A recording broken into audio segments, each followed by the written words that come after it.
من الشيطان الرجيم. بسم الله الرحمن الرحيم. أقم الصلاة لدلوك الشمس إلى غسق الليل وقرآن الفجر إن قرآن الفجر كان مشهودا ومن الليل فتهجد به نافلة لك عسى أن يبعثك ربك مقاما محمودا وقل رب أدخلني مدخل صدق وأخرجني مخرج صدق واجعل لي من لدنك سلطانا نصيرا وقل جاء الحق وزهق الباطل إن الباطل كان زهوقا صدق الله العظيم. برکاتہ.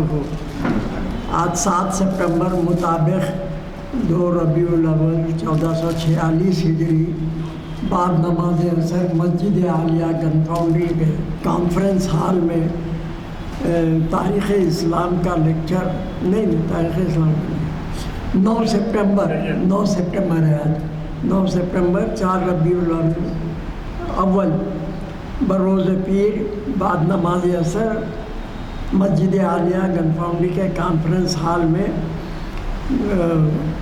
شریعت انفارمیشن سروس کا 953واں لیکچر ہے. آج کا عنوان ہے تعمیر سیرت کا راز قرآن کی روشنی میں. مقرر ہیں جناب سید سلطان محی الدین صاحب. اس سے پہلے بھی آ چکے ہیں. یہ ذرا بیچ میں گیپ بہت لمبا ہو گیا مگر الحمدللہ بہت اچھا بیان رہتا ہے ان کا. اور میں ادباً گزارش کروں گا ڈاکٹر سلطان محی الدین صاحب سے کہ وہ تشریف لائیں اور ہمیں مخاطب فرمائیں. تھوڑا لیکچر سے پہلے تھوڑا سا میں ان کو آمر کرنا چاہتا ہوں، اس لیے کہ وہ سلور جوبلی میٹ جو تھی وہ اس روز یہ تشریف نہیں لا سکے تھے. ان کا میں یہ آمر کر دیتا ہوں. آئی تہنیت پیش کر دیں. آپ کی تہنیت پیش کر دیں. اس وقت آنا تھا بہت اچھا تھا. کافی لوگ ہو گیا. ان کو بولا میں آپ نے زیادہ نہیں ملے.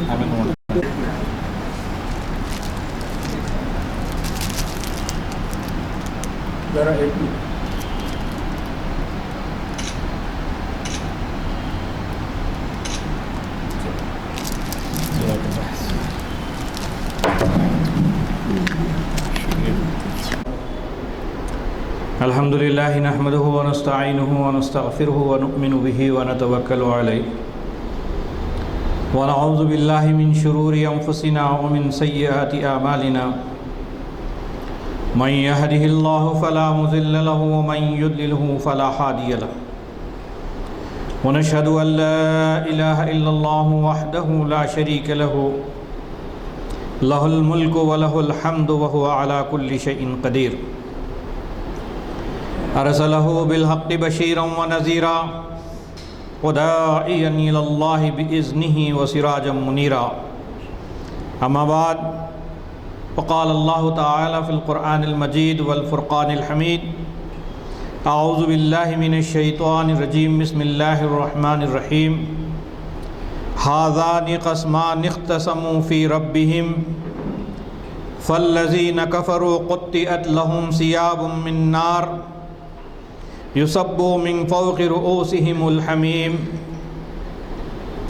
يصهر به ما في بطونهم والجلود ولهم مقامع من حديد كلما أرادوا أن يخرجوا منها من غم أعيدوا فيها وذوقوا عذاب الحريق. ان اللہ يدخل الذین آمنوا وعملوا الصالحات جنات تجری من تحتها الانہار يحلون فيها من أساور من ذهب ولؤلؤا وَلِبَاسُهُمْ فِيهَا حَرِيرٌ۔ صدق اللہ العظیم وصدق رسولہ النبی الکریم، نحن علی ذالک من الشاہدین والشاکرین۔ تمام تعریفیں اللہ رب العالمین کے لیے سزاوار ہے، جس نے انسان کو اس سرزمین پر اشرف المخلوقات کی حیثیت سے پیدا فرمایا۔ تمام تعریف اور توصیف اسی کے لیے ہے جس نے انسان کو اس سرزمین پر زندگی گزارنے کے لیے وسائل زندگی یعنی ریسورسز عطا فرمائے۔ تمام تعریف اور توصیف اسی کے لیے ہے جس نے انسان کی ہدایت کے لیے انبیاء علیہ السلام کو مبعوث فرمایا اور کتابیں نازل کی۔ ہزاروں درود و سلام ہو تمام انبیاء علیہ السلام پر، خصوصاً خاتم النبیین محمد رسول اللہ صلی اللہ علیہ وسلم پر، آپ کے آل، آپ کے اصحاب پر اور تمام بزرگان دین پر جنہوں نے اللہ کی کتابوں کی روشنی میں، انبیاء علیہ السلام کی سیرتوں کی روشنی میں اپنی زندگیوں کو سنوارتے ہوئے بے شمار نمونے انسانیت کے سامنے لوگوں نے پیش کیے۔ اس میں بہترین نمونہ حضور نبی اکرم حضرت محمد مصطفیٰ صلی اللہ علیہ وسلم کا ہے، جس کا ذکر خود قرآن کریم میں اللہ تبارک و تعالیٰ نے فرمایا لَقَدْ كَانَ لَكُمْ فِي رَسُولِ اللَّهِ أُسْوَةٌ حَسَنَةٌ، کہ تمہارے لیے اللہ کی بندگی کا بہترین نمونہ اس زمین پر اپنی آنکھوں سے دیکھنا چاہتے ہو تو نبی اکرم حضرت محمد مصطفیٰ صلی اللہ علیہ وسلم کی حیات طیبہ میں دیکھا جا سکتا ہے۔ عزیزان گرامی، آج جس عنوان کے تحت میں آپ کے سامنے گفتگو کرنے جا رہا ہوں وہ ہے تعمیر سیرت کا راز۔ دور جدید میں اس کو پرسنالٹی ڈیولپمنٹ کہا جاتا ہے، اور آج کے نوجوانوں کا یہ برننگ ٹاپک ہے، اور پوری دنیا کے اندر خاص طور پر نوجوان نسل اپنی پرسنالٹی کو ڈیولپ کرنے کے لیے ہزاروں روپے خرچ کرتی ہے اور لاکھوں روپے خرچ کر کے بڑے بڑے لیکچر سنتی ہے، اور اس کے مطابق اپنی زندگیوں کو سنوارنے کی مسلسل کوشش کی جاتی ہے۔ جیسے ہی پرسنالٹی ڈیولپمنٹ کا لفظ ہمارے سامنے آتا ہے تو ہمیں یہ بات سمجھ میں آتی ہے کہ دنیا نے بڑی ترقی کی، بڑے ریسرچ کیا، اور اس کے بعد ایک ایسا لفظ ڈھونڈ کے لائے جس کے اندر انسانوں کی زندگی جو ہے کامیابی کی طرف لے کے چلے جا رہے ہیں۔ عزیزان گرامی، دنیا کے اندر اس وقت جتنے پرسنالٹی ڈیولپمنٹ کے جو لیکچرز ہوتے ہیں، پروگرامز ہوتے ہیں، ٹریننگ ہوتی ہے، نوجوانوں کو جو تیار کیا جاتا ہے، اس میں اسلام کو اگر نکال دیا جائے، باقی ساری چیزیں جو اگر باقی رکھی جائے تو یہ کہا جا سکتا ہے کہ اس دور کا پیسے کمانے کی ایک بہترین مشین تیار ہو رہی ہے۔ یہ کہا جا سکتا ہے کہ دنیا میں بڑے بڑے ایوارڈز حاصل کرنے کے لیے ایک شخصیت کی تعمیر ہو رہی ہے۔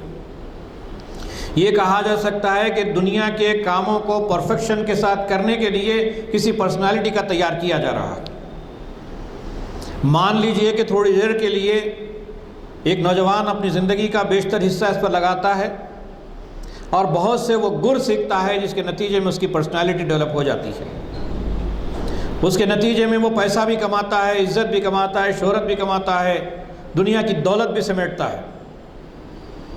ہمارا سوال یہ ہے، کیا ان ساری چیزوں کے ذریعے سے خود اس کی اپنی زندگی کا جو اس کے بعد مرنے کے بعد اس کی ایک لامتناہی زندگی اس کی شروع ہونے والی ہے، وہ پرسنالٹی جو اس وقت تیار ہوئی ہے وہ آخرت میں کچھ کام آ سکتی ہے اس کے؟ یا پھر اسی دنیا کے اندر وہ شخص دوسروں کے لیے مفید ہوتا ہے تو کس حد تک مفید ہوتا ہے؟ مفید اس حد تک ہے جس حد تک اس کے فائدہ ہو،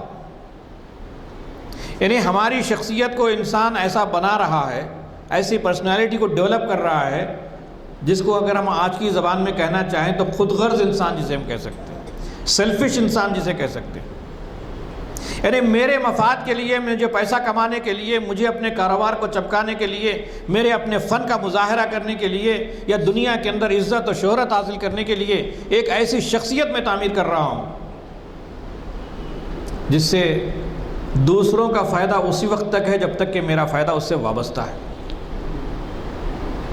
جہاں میرا فائدہ وہاں ختم ہو جاتا وہاں میرے سارے اصول ٹوٹ جاتے ہیں، اب پھر کوئی پرسنالٹی وہاں پر باقی نہیں رہتی، چاہے وہ گر جو اس کے اندر سکھائے گئے ہوں اس کو بھی نظر انداز کر کر کے آدمی وہ دنیا حاصل کرنے کے لیے ساری دوڑ دھوپ کرتا ہے۔ عزیزان گرامی، اسلام ایک مکمل نظام حیات ہے۔ انسانی زندگی کا کوئی ایسا شعبہ نہیں ہے جس میں اللہ تعالیٰ نے انسان کی رہنمائی نہ کی ہو۔ ہم یہ کیسے تصور کر سکتے ہیں کہ دور جدید میں پرسنالٹی کی اتنی اہمیت ہے اور قرآن مجید نے اس کے بارے میں کچھ نہ کہا ہو، نبی صلی اللہ علیہ وسلم نے اس کے بارے میں کچھ نہ کہا ہو، اسلام کے پاس اس کے پاس کوئی میٹیریل نہ ہو؟ اگر یہ نہیں ہے تو وہ اسلام نہیں ہے۔ چونکہ اللہ تبارک و تعالیٰ خالق کائنات ہے اور پوری مخلوقات میں سب سے بڑی چیز جو انسان بنائی ہے، جس کو اللہ تبارک و تعالیٰ نے اپنی تخلیق میں کیا ہے، اس کی تخلیق کا معراج انسان ہے اصل میں، اور ساری کائنات اللہ تعالیٰ نے انسان کے لیے بنائی ہے۔ اور وہ انسان کی پرسنالٹی کو کیسے ڈیولپ کیا جائے اور اس کے نتیجے میں اس کی موجودہ دنیا جو اس دنیا کے اندر ہے اس کے دوسرے انسانوں کو کتنا فائدہ پہنچے، خود اس کی ذات کتنی بہتر ہو، اس کے علاوہ یہ کہ وہ دنیا سے چلے بھی جائے لیکن ہزاروں سال تک اس سے جو مواقع یا فائدے ہوئے ہیں وہ انسانیت فائدہ اٹھاتی رہے اور مرنے کے بعد وہ شخص کی زندگی بھی کامیاب ہو جائے۔ یہ ایک بڑا تصور ہے جو قرآن مجید ہمارے سامنے پیش کرتا ہے۔ ابھی میں نے سورہ حج کی جن آیات کی تلاوت آپ کے سامنے کی ہے، اللہ تبارک و تعالیٰ نے ان آیات کے اندر جو آیت نمبر 19 سے لے کر کے 23 تک کی تھی، جس میں دو شخصیتوں کا ذکر کرتا ہے۔ ایک وہ شخصیت جس کو اللہ تبارک و تعالیٰ نے دنیا میں ریسورسز دیے، وسائل زندگی دی، جس کو دولت دی، عزت دی، شہرت دی، اچھی صحت دی، اچھا دماغ دیا، اچھے بولنے کی صلاحیت دی، سننے کی صلاحیت دی، دیکھنے کی صلاحیت دی، اور وہ ساری چیزیں لے کر کے اللہ کی نافرمانی، اللہ ہی کو بھلا دینا، اللہ کی ذات اور صفات میں کسی کو شریک کرنا، یا پھر دنیا کا ایک پیسہ کمانے کی مشین بن جانا اور اس کی وجہ سے دوسروں کا نقصان ہو جائے، اس کی کوئی پرواہ نہ ہونا، وہ شخصیت کیا ہوتی ہے اس کا ذکر پہلے ذکر کیا گیا۔ اللہ تعالیٰ کہتا ہے کہ ھذان قسمان اختصموا فی ربہم، یہ دو فریق ہیں جن کے درمیان اپنے رب کے معاملے میں جھگڑا ہے۔ ایک فریق کہہ رہا ہے کہ خدا ہے، دوسرا کہہ رہا ہے کہ خدا ہی نہیں ہے۔ ایک کہہ رہا ہے کہ خدا اکیلا ہے، دوسرا کہہ رہا ہے کہ خدا تو بہت سے ہیں۔ ایک کہہ رہا ہے کہ اللہ تعالیٰ ہدایت دیتا ہے انسان کو، دوسرا کہتا ہے کہ ہدایت کی کیا ضرورت ہے، میں خود اپنے دماغ سے کچھ چیز پالوں گا۔ یہ تو دونوں کے درمیان جو جھگڑا ہے، اللہ تعالیٰ کہتا ہے کہ ھذان قسمان اختصموا فی ربہم، کہ اپنے رب کے معاملے میں یہ جھگڑا کر رہے ہیں۔ اللہ تعالیٰ نے کیا کیا؟ فالذین کفروا قطعت لہم ثیاب من نار، کہ ان میں سے وہ لوگ جنہوں نے کفر کیا، جنہوں نے اللہ کا انکار کیا، جنہوں کے اللہ کی ذات، صفات اور اس کے اختیارات میں کسی کو شریک کیا، جنہوں نے اللہ کی ہدایت کو چھوڑ کر اپنی مرضی کی زندگی گزاری، جنہوں نے اللہ کے بھیجے ہوئے ایک نمونے انسانی زندگی کے لیے رسول کو اس کو نظر انداز کر دیا۔ انسان کی ہدایت کے لیے جو کتاب الہی اللہ تعالیٰ نے دنیا گزارنے کے لیے اس کو دکھائی، اس کو صرف یاد کرتا رہا، پڑھتا رہا، سنتے اور سناتا رہا، کبھی سمجھنے کی توفیق ہی نہیں اسی ہوئی۔ اللہ تعالیٰ کہتا ہے کہ ان کے لیے کیا کیا اللہ تبارک و تعالیٰ نے؟ فالذین کفروا، کفرہ کا لفظ بہت معنی خیز لفظ ہے۔ عام طور پر جب لفظ کافر کا ہم کہتے ہیں تو آج کے دور میں ایک گالی بن چکی ہے۔ لوگ کہتے ہیں کہ بھئی ان کو کافر کہتے ہیں، اب ان کو مسلمان کہتے ہیں۔ ذرا یہ لفظ کو ہم سمجھیں گے عربی زبان میں یہ کافر کا لفظ کیا ہے۔ یہ لفظ کافر، کفرہ سے بنا ہے۔ کفرہ کے معنی آتے ہیں جیسے اگر یہ چیز رکھی ہوئی ہے، اس کو میں نے آپ ڈھانک دیا، اس کو چھپا دیا، گویا کہ میں نے کفرہ کیا۔ کسان کو بھی کافر اس لیے کہا جاتا ہے کہ وہ بیج کو زمین میں کھود کے دفن کر دیتا ہے، اس لیے اس کو بھی کافر کہا جاتا ہے۔ ایک شخص اپنے کپڑے دھوتا ہے، صاف صفائی کرتا ہے، اس کو استری کرتا ہے، باہر سے ڈسٹ لگنے سے اس کو بچانے کے لیے اس کے اوپر ایک کپڑا ڈال کے اس کو ڈھانک دیتا ہے، گویا کہ اس نے کفرہ کیا۔ اس کا مطلب اصطلاح میں قرآن مجید میں یہ ہے، جس نے خدا کو پہچاننے کے بعد اس کو چھپا دیا، جس نے خدا کو جاننے کے بعد اس کے ساتھ کسی کو شریک کیا، جس نے خدا کے پاس سے آئی ہوئی کتاب کا معلوم ہے کہ یہ اللہ کی کتاب ہے، اس کے باوجود کتاب کو نہ مانا، اس کو پس پوچھ ڈال دیا۔ اس کو معلوم ہے کہ یہ شخص کو اللہ تبارک و تعالیٰ نے رسول بنایا، اس رسول کا اس نے انکار کیا یا اس کے اوپر اس نے پردہ ڈالا، گویا کہ کفرہ کیا۔ یہ ہے کفر اصل۔ اس سے ایک بڑی اہم حقیقت ہمارے سامنے آتی ہے، یہ ہے کہ اگر میرے پاس یہ کچھ بھی نہیں ہے، میں نے کہا ہو کہ میں کسی چھپا دیا، تو ہے اتنی تو چھپاؤں گا کیا میں اس چیز کو؟ کوئی چیز ہوگی تو میں چھپاؤں گا نا، یہ چیز تھی میرے اس لیے میں نے چھپایا۔ کسان کے پاس ایک بیج تھی جس کو اس نے چھپایا، اس لیے کفرہ کیا اس نے۔ ایک آدمی کو خدا ہے معلوم ہوا، اس کے بعد اس کو چھپایا اس نے۔ اس کو معلوم ہے کہ خدا اکیلا ہے، اس کے بعد اس کے ساتھ شریک کی، یہ اس نے کفر کیا۔ معلوم ہے کہ اللہ کی کتاب ہے، اس کے باوجود اس کے اوپر پردہ ڈالا۔ معلوم ہوا کہ یہ اللہ کا رسول ہے، اس کے باوجود اس کے اوپر حکم ڈالا، یہ کافر ہے۔ اس سے بڑی اہم حقیقت یہ نکلتی ہے، دنیا میں سارے انسان کافر نہیں ہیں۔ کافر صرف وہ لوگ ہیں جو جاننے کے بعد، سمجھ میں آنے کے بعد، ان کو معلوم ہو گیا کہ یہ حق ہے، اس کے بعد اس نے ان پر پردہ ڈالا، یہ کافر ہے۔ تو اس لیے ہم کسی ہر غیر مسلم کو کافر نہیں کہتے۔ کیوں نہیں کہتے؟ اس لیے کہ اس کے سامنے ابھی وہ بات آئی نہیں۔ آپ گئے، آپ نے بتایا کہ خدا ایک ہے، اس کے سوا کوئی الہ نہیں ہے، اس کے بارے میں اس کے ذہن میں جتنے سوالات تھے اس کے سوالات کو ایڈریس کیا آپ نے، اس کو سمجھایا اور اس کو سمجھ میں آ گیا، اس کے بعد وہ بولا کہ میں نہیں مانتا، جاؤ، جیسے کہ ابو جہل نے کیا۔ نبی صلی اللہ علیہ وسلم گئے تھے، بار بار ملاقاتیں ہوتی تھی، بار بار اس کے سامنے ذکر کیا جاتا تھا، تو اس نے ایک دن بڑے غصے میں آ کر کے کہا، اے محمد کیا بات ہے، تم کو بار بار میرے پاس کیوں آتے ہو؟ تم کو ڈر ہے نا کہ کل خدا تم سے پوچھے گا، تم کو ڈر ہے نا کہ میرے تک یہ بات نہیں پہنچا، اس کے بارے میں تم کو سوال کا جواب دینا پڑے گا، جاؤ میں کہہ دوں گا، میں جانتا ہوں خدا ایک ہے، میں جانتا ہوں کہ آخرت ہے، میں جانتا ہوں کہ تم اللہ کے رسول ہے، میں نہیں مانتا، جب کیا کرتے کر۔ یہ ہے کفر۔ تو کفر وہ ہے جو جاننے سمجھنے کے بعد انکار کرے۔ تو اللہ تبارک و تعالیٰ نے یہ ذکر کیا کہ فَالَّذِينَ كَفَرُوا، جن لوگوں نے کفر کیا جان بوجھ کر، کیا ہوگا اس کے لیے؟ قُطِّيَتْ لَهُمْ ثِيَابٌ، اس کا لباس کاٹا جا چکا ہے۔ کس چیز کا لباس ہے؟ آگ کا لباس، من نار، آگ کا لباس اس کے لیے تیار کیا گیا ہے۔ یُصَبُّ مِن فَوْقِ رُؤُوسِهِمُ الْحَمِيمُ، کیونکہ جنہوں نے کفر کیا اس کے لیے آگ کے لباس کاٹے جا چکے ہیں، ان کے سروں پر کھولتا ہوا پانی ڈالا جائے گا۔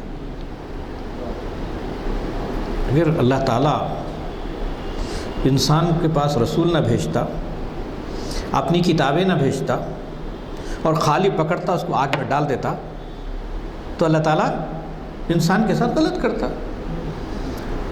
اللہ تعالیٰ بے رحم کہلاتا، اللہ تعالیٰ جو ہے انسانوں کے پر رحم نہیں کر رہا۔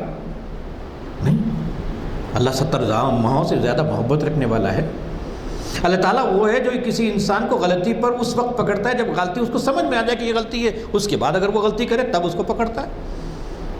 ایک آدمی کو معلوم ہی نہیں ہے، اگر کچھ چیز کر لیا تو اس کے اوپر پکڑ نہیں ہے۔ یعنی ایک آدمی اس کو بتایا جا رہا، وہ سننا نہیں چاہتا، کانوں میں آنکھیں بند کر انگلیاں ٹھوس لیتا ہے، یہ اس کا مسئلہ ہے۔ لیکن جب سنایا جا رہا، سنے جا رہے ہیں، اس کے لیے وضاحت کی جا رہی ہے، رسولوں کو بھیجا، کتابوں کو بھیجا، اللہ تعالیٰ نے کئی انسانوں کو دنیا کے اندر پیدا کیا، جب مسلسل یہ کام مسلسل کیے چلے جا رہے ہیں، اس کے باوجود اگر کوئی کرتا فَالَّذِينَ كَفَرُوا قُطِّيَتْ لَهُمْ ثِيَابٌ مِّن نَّارٍ، ایسے ہی لوگوں کے لیے اللہ تبارک و تعالیٰ آگ کے لباس ان کے لیے کاٹ چکے۔ یہ ہر غیر مسلم کے لیے نہیں ہے، یہ ہر اس شخص کے لیے ہے جس کو اسلام سمجھ میں آ گیا، اس کے بعد اس نے انکار کیا۔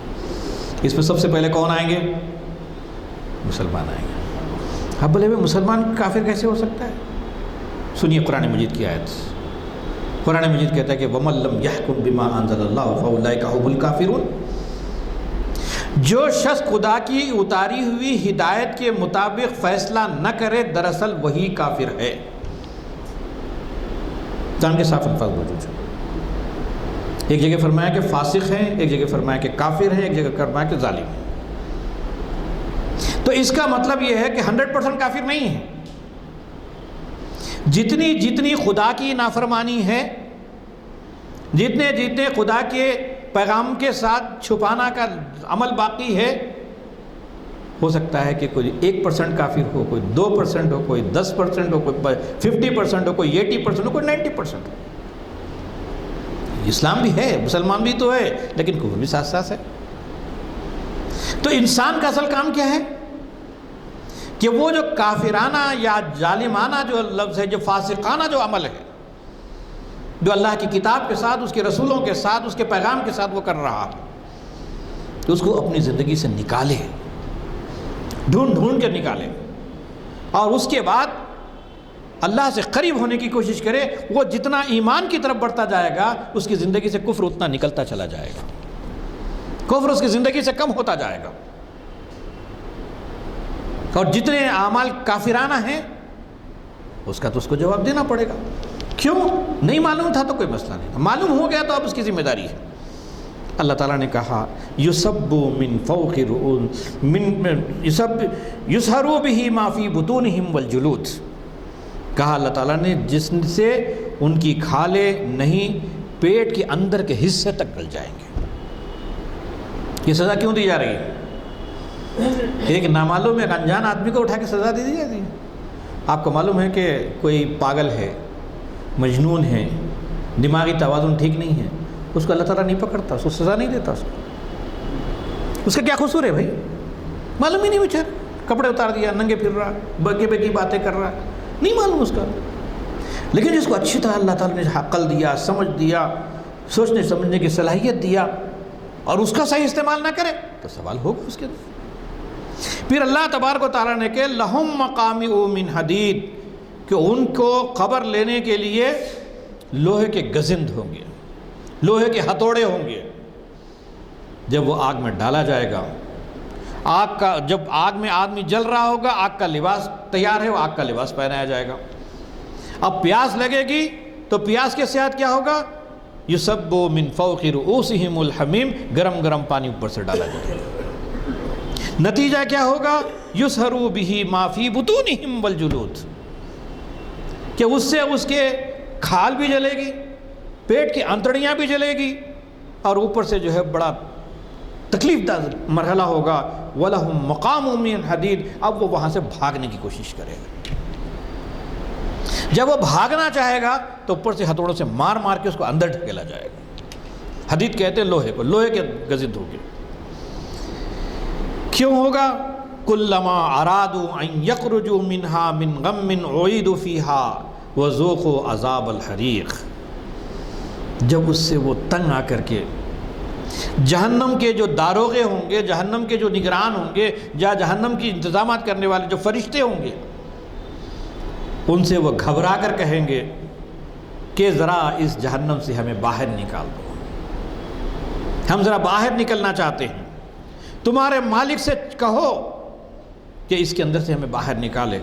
اللہ تعالیٰ کہتا ہے کہ جب کبھی گھبرا کر جہنم سے نکلنے کی کوشش کریں گے، پھر اسی میں دھکیل دیے جائیں گے کہ چکو اب جلنے کی سزا کا مزہ۔ کیوں؟ ہمارا رسول تمہارے پاس آیا تھا، ہماری کتاب تمہارے پاس آئی تھی، بے شمار انسان تم کو سمجھانے کے لیے آئے تھے، سمجھانے بجھانے کے جتنے طریقے تھے وہ سارے اختیار کیے گئے، پھر اللہ تعالیٰ نے تم کو خود سوچنے سمجھنے کی عقل اور سمجھ بوجھ عطا کی تھی۔ ان ساری چیزوں سے فائدہ نہیں اٹھایا، اس لیے عذاب کا چکا جائے گا۔ اس کے مقابل میں یہ پوری ایک پرسنالٹی ہے جس کو قرآن مجید ذکر کر رہا ہے۔ اب اس کے ایک دوسری پرسنالٹی کا ذکر کر رہا ہے۔ جو لوگ کفر نہیں کریں گے، جو کافرانہ اعمال سے اپنے آپ کو بچا لیں گے، جنہوں نے اللہ کے الہ واحد کو تسلیم کر لیں گے، اللہ کی کتاب پر ایمان لائیں گے، اس کے مطابق اپنی زندگی گزارنے کا فیصلہ کریں گے، اللہ کے رسول کی سنت پر عمل کرنے کے لیے مسلسل جد و جہد اور کوشش کریں گے، اللہ تعالیٰ فرمائے کہ ان اللہ یدخل الذین آمنوا، کہ دوسری طرف جو لوگ ایمان لائے اور جنہوں نے نیک عمل کیا۔ ایمان کیا ہے؟ اللہ پر، اس کے رسول پر، اس آخرت کے دن پر ایمان لانا اور یہ ماننا کہ یہی حق ہے، اس کے سوا حق کوئی بھی نہیں ہے۔ اور خالی ایمان لائیں کافی نہیں ہے۔ میں کہوں کہ اس کے اندر آگ ہے یا یہ اس کے اندر کرنٹ ہے، آپ سب کو سمجھ میں آئے گا، اس پہ بھی آ کے آپ ہاتھوں سے پکڑ رہے ہیں، تو اس کا مطلب آپ اس کو ایمان نہیں مان رہے، آپ اس کے اندر آگ ہے یہ نہیں مان رہے۔ اور میں اطمینان کے ساتھ پکڑ رہا تو اس کا مطلب ہے کہ مجھے بھی یقین نہیں ہے کہ اس کے اندر آگ ہے۔ اگر مجھے معلوم ہو جائے اس کے اندر کرنٹ ہے تو میں اتنی آسانی سے ہاتھ تھوڑی لگاؤں گا، نہیں لگا سکتا۔ تو جو چیز حرام ہے اللہ تعالیٰ نے بتایا کہ یہ حرام ہے، اگر آدمی اس کی طرف اگر جا رہا ہے تو شاید اس کو حرام تسلیم نہیں کر رہا، اور جو حلال ہے اس کو استعمال کرنے کے سلسلے میں بھی اب وہ رک رہا ہے، یا پھر یہ جو ہے کہ اس کی جگہ پہ کسی اور چیز کو استعمال کر رہا ہے، یہ بھی غلط کر رہا ہے۔ تو کیا ہوگا؟ اللہ تعالیٰ نے فرمایا جنہوں نے ایمان لایا وَعَمِلُوا الصَّالِحَاتِ، اور اس نے نیک عمل کیے، کیا ہوگا ان کے لیے؟ جنات تجری من تحتی الانہار، جن کے لیے ایسی جنتیں ہوں گی جس میں وہ داخل کیے جائیں گے، وہاں سونے کے کنگنوں سے انہیں وہاں آراستہ کیا جائے گا، اور ان کے لباس ریشم کے لباس ہوں گے۔ وہ گویا کہ دو پرسنالٹیوں کا ذکر قرآن مجید نے کیا ہے۔ ایک پرسنالٹی وہ جس کو اللہ تعالیٰ آگ میں ڈالے گا، ایک پرسنالٹی وہ جس کو اللہ تعالیٰ جنات تجری من تحتی الانہار، پھر اس کے ساتھ ریشم کے لباس، پھر اوپر سے سونے کے کنگن اس کو پہنائے جائیں گے، وَذَهَبٍ وَلُؤْلُؤًا وَلِبَاسُهُمْ حَرِيرٌ۔ اب پہلے پرسنالٹی اور دوسرے پرسنالٹی میں فرق، پہلے پرسنالٹی صرف اپنے لیے جیتی تھی، اپنے مفاد سے زیادہ سوچ نہیں تھی۔ جیسے ایک جانور اٹھتا ہے صبح شام، کھا پیا اپنا پیٹ بھرا چلا گیا، ایک انسان کو بھی اتنی ساری صلاحیتیں ملے وہ بھی ایسے ہی کر کے چلا جائے، اس کو کبھی فکر ہی لاحق نہ ہو کہ بھی اوپر کوئی خدا ہے، مجھ سے کوئی پوچھنے والا ہے، کوئی جواب کے دینا ہے میرے کو، اس کے بعد مرنے کے بعد جانا، یہ کوئی خیال ہی نہیں ہے ان لوگوں۔ اس کے مقابلے میں جو لوگ یہ سب کچھ کرتے ہیں تو اللہ تبارک و تعالیٰ کہتے ہیں کہ یہ وہ چیز ہے جو انسان کو جب آخرت کو مان لیتا ہے تو آدمی کی کیفیت الگ ہوتی ہے، اور انکار کرتا ہے تو اس آخرت کا انکار کفر ہے، اور جب وہ کفر کرتا ہے تو کیا ہوتا ہے؟ وہ آزاد ہو جاتا ہے، خود مختار ہو جاتا ہے، سرکش ہو جاتا ہے، ظالم ہوتا ہے، حیوان بن جاتا ہے۔ یہ ساری صفت کیوں پیدا ہوتی ہے اس کی؟ مرنا ہی نہیں ہے۔ چلو مر بھی گئے تو پوچھنے والا نہیں ہے۔ ایک آدمی لاکھوں کروڑوں روپے کھا کے ڈکار بھی نہ لے اور ملک چھوڑ کے بھاگ جائے اور سمجھے کہ بھائی میں بچ گیا، ارے کتنی دور بھاگو گے بھائی؟ یہاں کا خدا بھی وہی ہے، وہ خود وہاں کا خدا بھی وہی ہے، موت یہاں بھی آئے گی، موت وہاں بھی آئے گی، بھاگے تو موت سے بچ سکو گے تم؟ اگر کسی کو یہ معلوم ہو جاتا تو بولے گا نہیں بھائی دنیا میں جو لینا ہے میرے سے لے لو، مرنے کے بعد میں تمہارے سے کچھ نہیں دے سکتا۔ ہم نے وہ حدیث پڑھی ہے جس میں اللہ کے رسول صلی اللہ علیہ وسلم نے وہ انذر عشیرتک الاقربین کہ اپنے قریب ترین لوگوں کو جو ہے آگ سے ڈراؤ، تو آپ صلی اللہ علیہ وسلم نے اپنے خاندان کے لوگوں کو جمع کیا، جس میں خاص طور پر آئے عبدالمطلب کی اولاد، اے فاطمہ بنت محمد، دنیا میں تم مجھ سے کیا لینا چاہتی وہ لے لو، میں آخرت میں تمہارے کوئی کام نہیں آ سکتا۔ قریب ترین رشتہ داروں کو بلا کر کے آپ نے کہا، اور اس کے نتیجے میں کیا ہوتا ہے؟ اس کے بعد کسی اس انسان سے جو آخرت کو نہیں مانتا اس سے کوئی خیر کی امید باقی نہیں رہتی، اس کے پاس سے خیر ختم ہو جاتا ہے، اور وہ کیا کرتا ہے؟ زمین پر فساد برپا کرتا ہے، شر پھیلاتا ہے، اور اپنے یہاں تک کہ اپنے نفس کو خدا بناتا ہے۔ اللہ تعالیٰ پوچھتا ہے ارأیت من اتخذ الہہ ہوا افانت تکون علیہ وکیلا، کیا تم نے اس شخص کو نہیں دیکھا جو اپنے نفس کو خدا بنا لیا ہے؟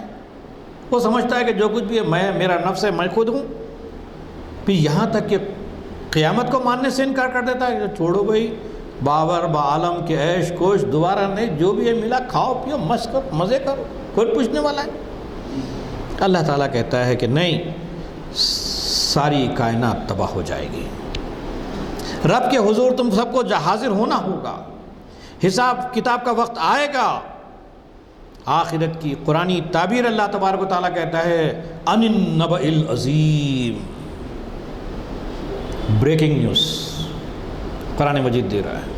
نبا کہتے ہیں نیوز کو، عظیم کہتے ہیں عظیم، بڑی خبر، جو عام طور پر نا بڑی خبر آئی، بڑی خبر کیا ہے یہاں پہ؟ ان النبأ العظیم، قیامت آنے والی ہے لوگوں، قیامت آنے والی ہے، تم بچ نہیں سکتے اس سے۔ اور ہر ایک کی قیامت کب آئے گی؟ جس دن میری موت ہے اس دن میری قیامت ہے۔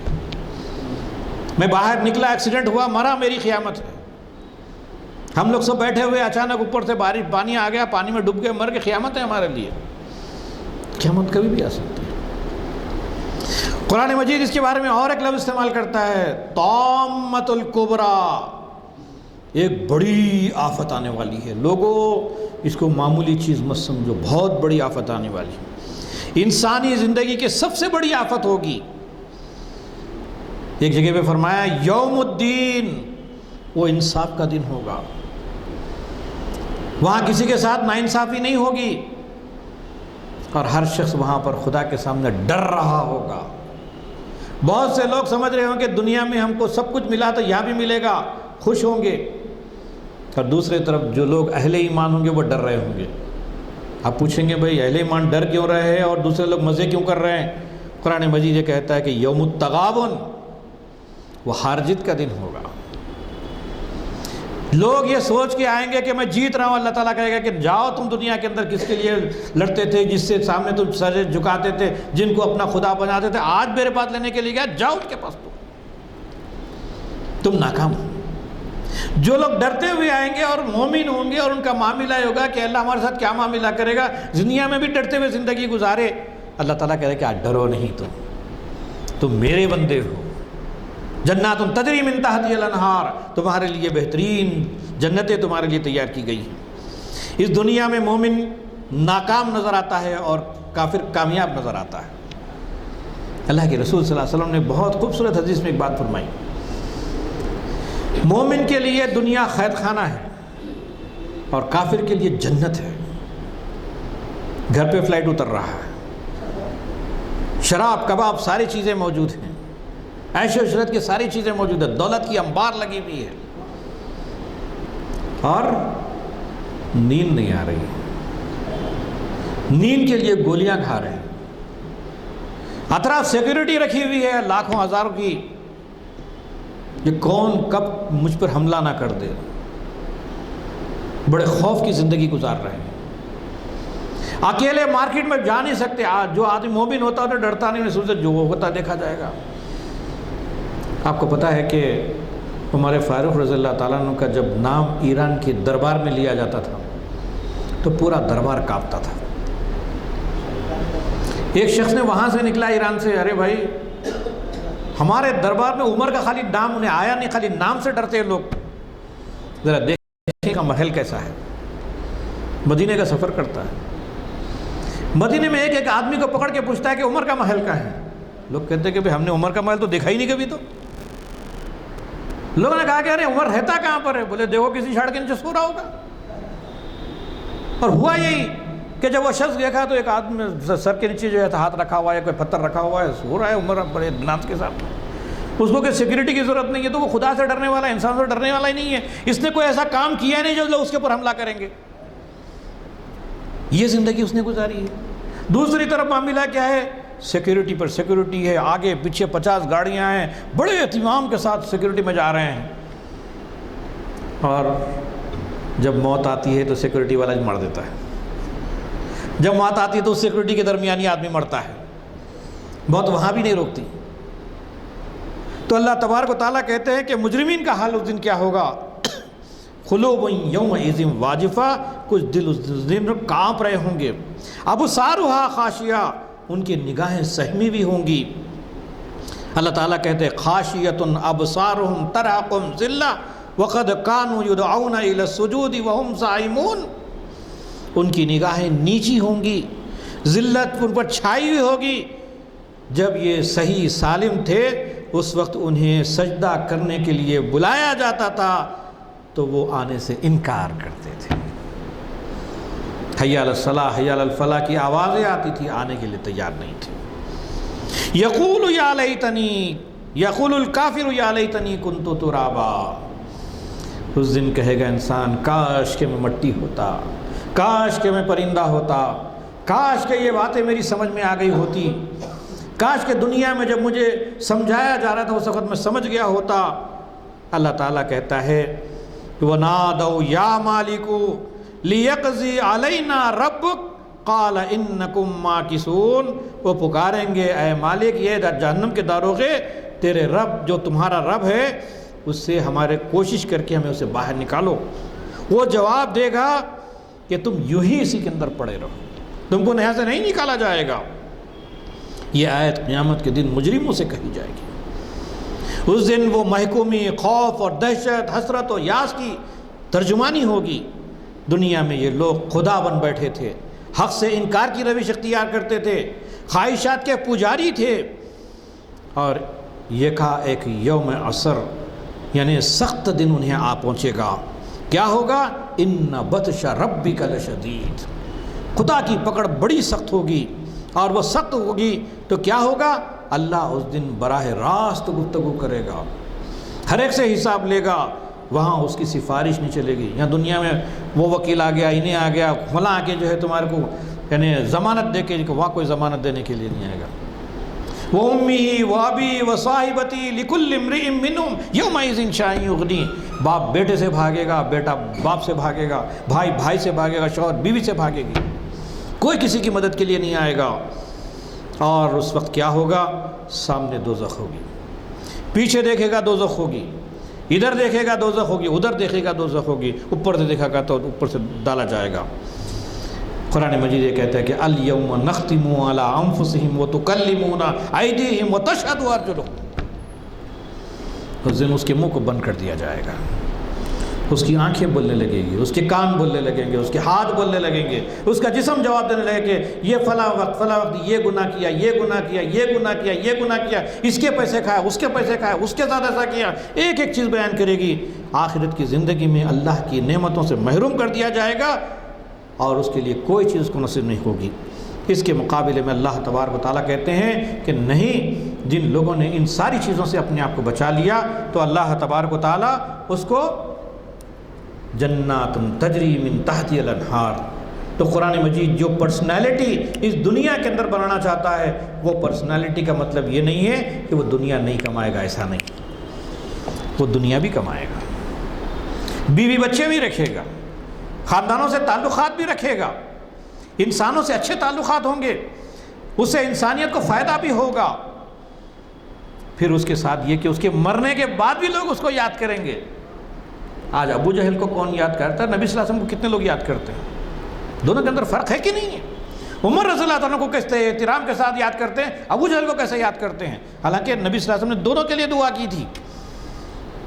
اگر وہ ایمان لاتے، عمر رضی اللہ عنہ نے ایمان لائے، ان کا نام روشن ہو گیا، اور جس نے نہیں لایا وہ نابود جس سے نابود ہو گیا۔ اللہ تعالیٰ سے دعا ہے کہ اللہ تعالیٰ ہم تمام کو ہمارے اندر وہ پرسنالٹی پیدا کرے جس سے ہم دنیا میں بھی کامیاب ہوں اور آخرت میں بھی کامیاب ہوں، اور ہمیں وہ چیز نصیب فرمائے جس سے ہم آخرت میں جنت الفردوس میں ہمیں ہمارا مقام ملے۔ اے اللہ ہمیں ان لوگوں سے بچا لے جو دنیا کے لیے زندگی گزارتے ہیں، اے اللہ ان سے ہمیں الگ کر دے، اور اے اللہ اس دنیا میں ہم سب کو توفیق عطا فرما، جو عقل، سمجھ بوجھ، جو علم تو نے دیا ہے اس کے مطابق عمل کرنے کی توفیق عطا فرما۔ رب اغفر وارحم وانت خیر الراحمین برحمتک یا ارحم الراحمین، وآخر دعوانا ان الحمد للہ رب العالمین۔